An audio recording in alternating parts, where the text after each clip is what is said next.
네, 금요일은 명사 초대석으로 저희가 함께 시간을 꾸려보고 있습니다. 오늘 함께 해주실 분 바로 소개 올리도록 할 텐데요. 오늘은 업루트 컴퍼니의 강승구 부대표와 함께 해보겠습니다. 어서 오세요. 안녕하십니까. 네, 저희 처음도 출연해 주셨으니까 시청자분들께 먼저 간단하게 자기소개 부탁드리겠습니다. 네, 저는 업루트 컴퍼니 공동 창업자 강승구 부대표라고 하고요.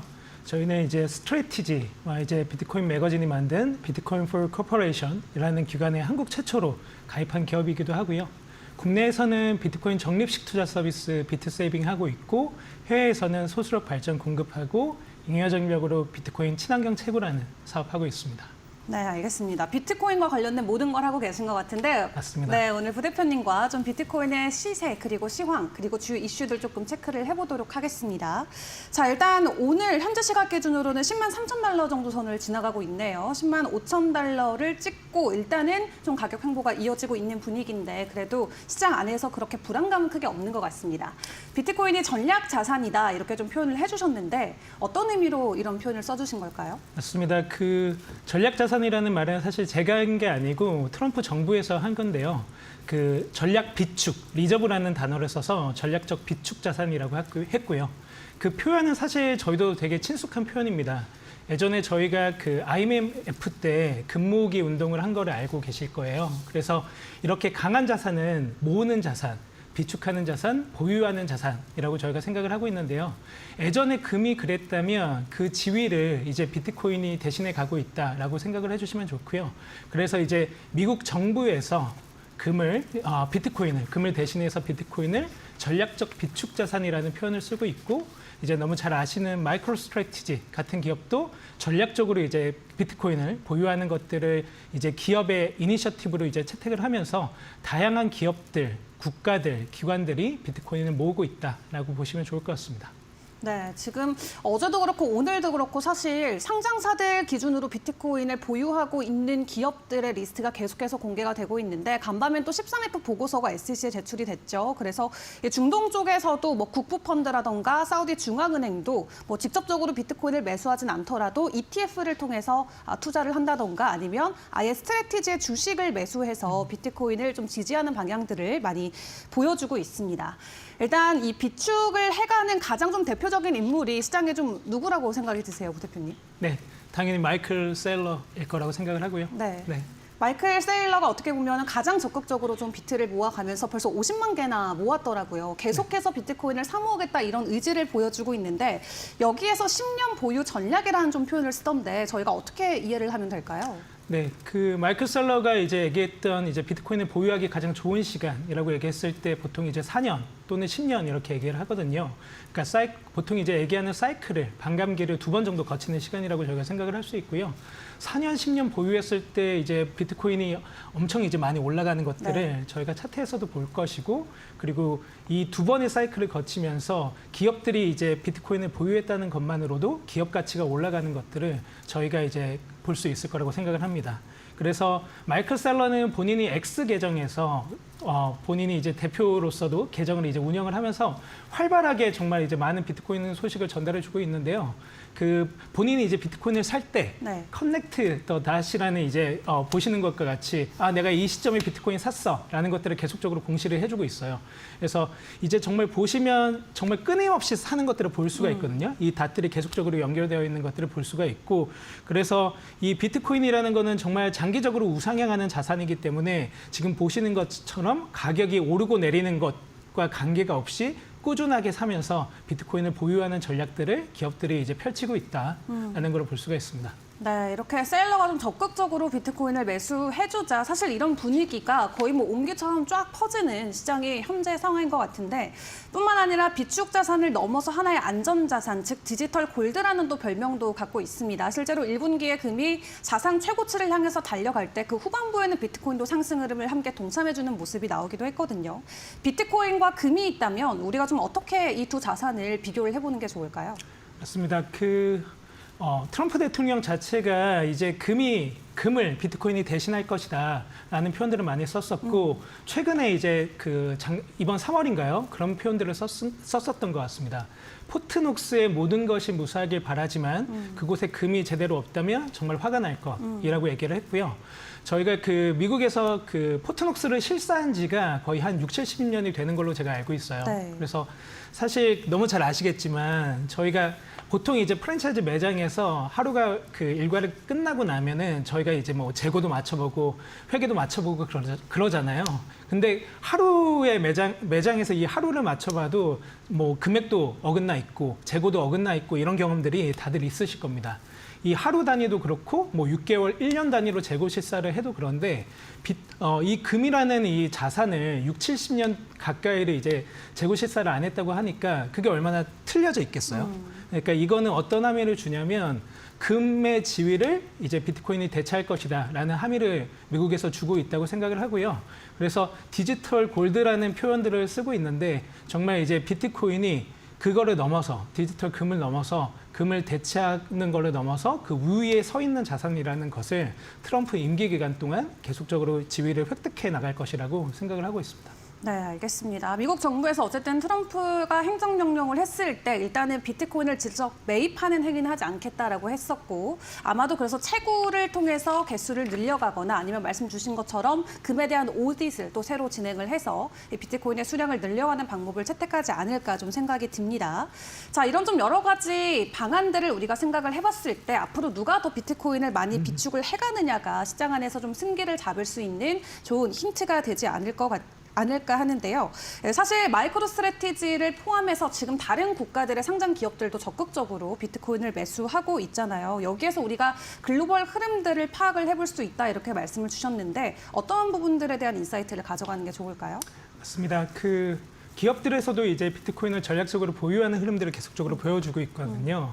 그래서 저희 업로드 컴퍼니가 가입한 이제 네. 스트래티지랑 비트코인 매거진이 운영하는 비트코인 for Corporation이라는 기관 자체도 이제 그 각 국가의 상장사들, 각 국가의 기업들이 비트코인을 전략적으로 보유할 수 있는 것들을 전방위적으로 돕는 기관이다라고 볼 수가 있고요. 스트래티지가 비트코인을 이제 그 보유하는 기업이었고 비트코인 매거진이 비트코인 글로벌 미디어 중에서 가장 큰 곳이었는데 네. 최근에 이제 되게 재밌는 게 이 비트코인 매거진의 CEO인 데이비드 벨리가 이제 그 나카모토라는 회사를 세웠습니다. 그래서 나스닥의 상장사인 헬스케어 회사를 인수하고 비트코인 보유 전략을 발표를 했어요. 네. 그래서 스트래티지뿐만 아니라 비트코인 매거진도 그렇게 했고요. 그래서 이렇게 보시면 각 국가의 기업들이 계속적으로 비트코인을 보유하는 흐름들을 정말 잘 만들어 나가고 있고 가장 가까운 옆 나라 일본에서도 이제 메타플래닛이라는 이제 기업이 비트코인 보유 전략을 내세우고 있습니다. 현재 5,000개가 넘는 비트코인을 보유하고 있는 것으로 알고 있고요. 그리고 올해 안에 10,000개 정도의 비트코인을 보유하겠다라고 이제 또 발표를 했습니다. 그래서 계속적으로 이렇게 비트코인을 보유하는 흐름들을 보여주고 있고 또 하나 재밌는 거는 이 비트코인을 보유하는 방식일 건데요. 지금 보시는 것처럼 트위터의 창업자인 잭 도시가 설립한 블락 같은 경우는 작년 5월부터 영업이익의 10%를 할당해서 비트코인을 적립식으로 계속적으로 꾸준하게 사고 있습니다. 그래서 이런 식으로 비트코인을 보유하는 흐름들을 글로벌에서 다 만들어가고 있다라는 것들을 볼 수가 있습니다. 네, 알겠습니다. 여러 기업들이 비트코인을 담아가는 모습. 간밤에도 에릭 트럼프가 현재 토론토에서 열리고 있는 서밋에 참석을 해서 비트코인을 비축해 가는 게 승리의 길이다 이렇게 또 표현을 해주기도 했거든요.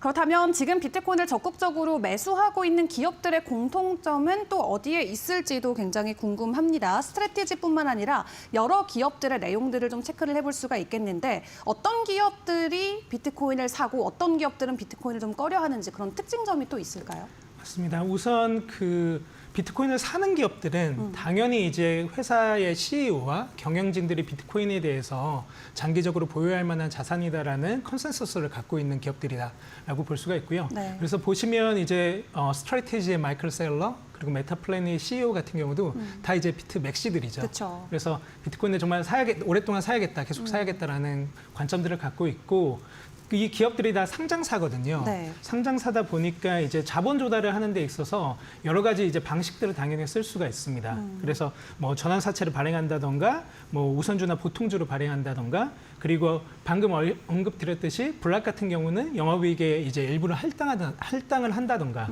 그런 식으로 이제 자본 조달이 되게 용이한 것으로 볼 수가 있고요.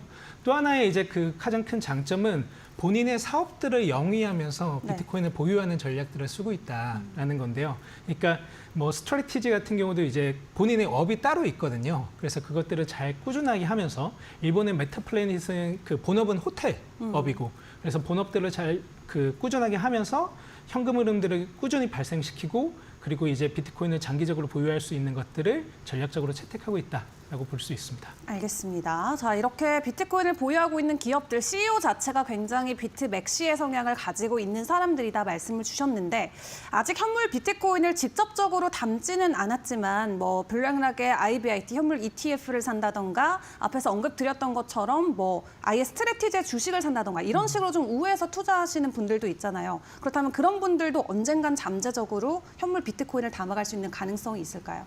당연히 있다고 생각을 하고 있고요. 사실 그 국민연금 자체도 네. 저희가 농담으로 그러지만 비트코인을 사기 어렵기 때문에 코인베이스와 스트래티지를 사지 않았나라는 네. 얘기들도 하잖아요.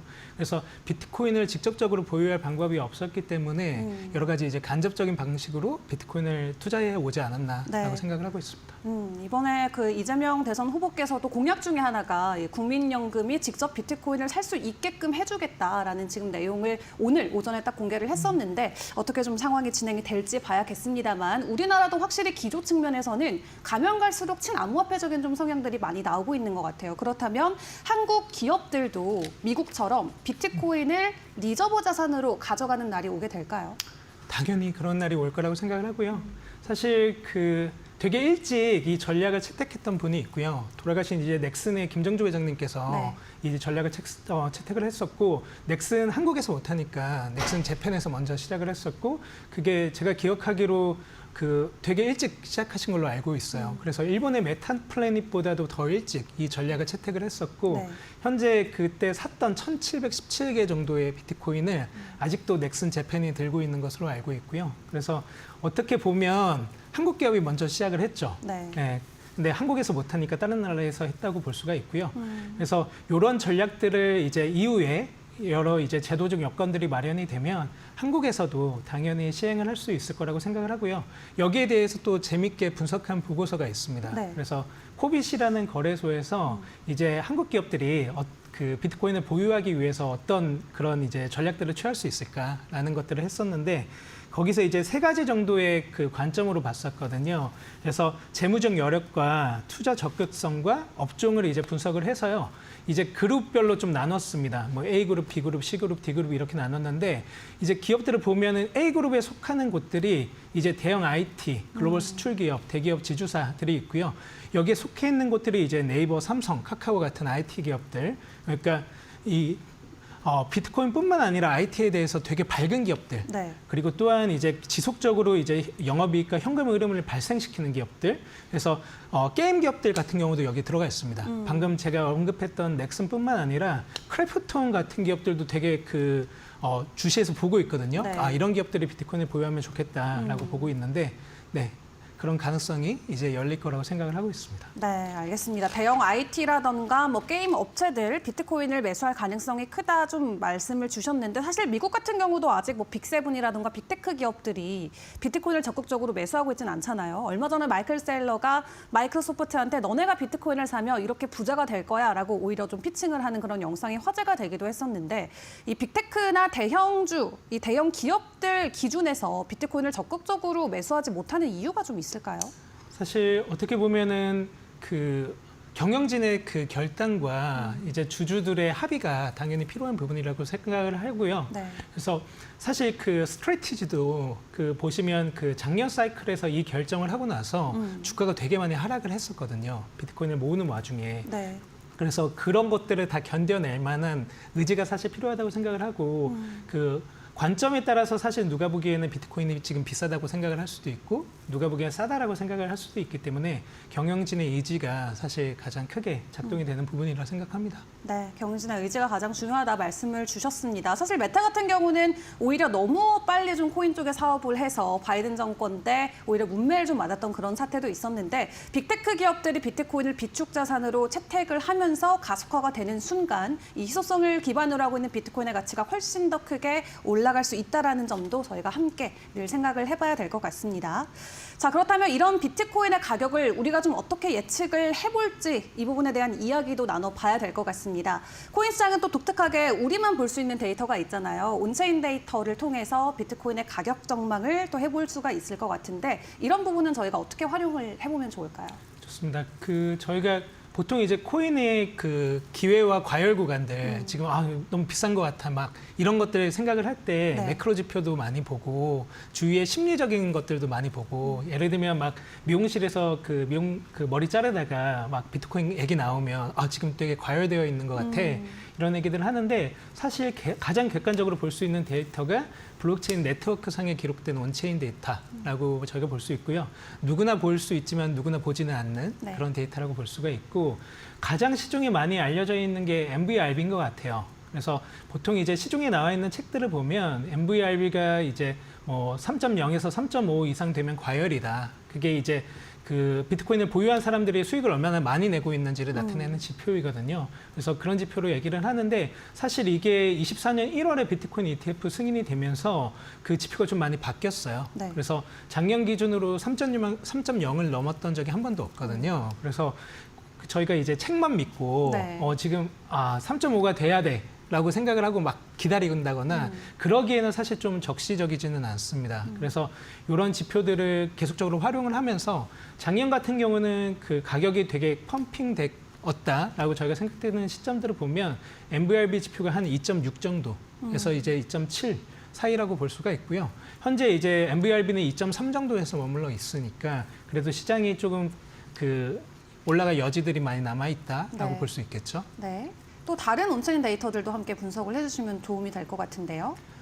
그 MVRB 자체가 좀 이제 중장기적으로 볼 수 있는 지표라면 이제 단기 SOPR 같은 경우는 이제 좀 단기 한 5개월 정도 이내에 네. 고객들이 어떻게 수익을 내고 있는지를 보는 지표고요. 지금 보시면은 1.01에서 1.05를 최근 한 2주 사이 동안 왔다 갔다 합니다. 그래서 5개월 동안 투자를 한 사람이 약 5% 정도 수익을 내고 있다는 거예요. 그래서 보시면 이게 작년 같은 경우에 시장이 되게 과열됐다고 느낄 때 이 지표가 한 20% 정도까지 올라갑니다. 네. 그러니까 5개월 이내에 투자한 사람들이 다 20% 수익을 보고 있는 거예요. 그러면 정말 되게 과열된 거잖아요. 그쵸. 그래서 보통 이제 단기 투자자들은 그 장기로 보유하려고 하지 않고 어느 정도 목표한 5에서 10%, 10에서 20% 수익이 나면은 파는 경향들이 있기 때문에 이 지표 또한 시장의 과열을 좀 이제 판단하는데 좀 유의미한 지표라고 보고 있습니다. 네, 이렇게 온체인 데이터를 통해서 우리가 비트코인의 심리적인 부분들도 체크를 하면서 가격에 대한 예측도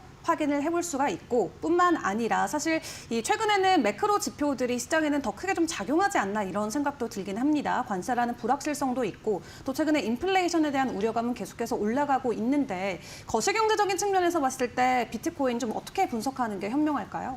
우선은 가장 중요한 거는 유동성인 것 같아요. 그래서 글로벌 MT 유동성을 당연히 좀 봐야 되는 것 같고요. 네. 글로벌 MT 유동성과 비트코인의 가격 흐름이 따라간다는 걸 최근에 이제 분석하는 차트들도 많은데 그거를 볼 때 사실 비트코인의 상승 여력들이 사실 되게 많이 남아 있다라고 볼 수가 있고요.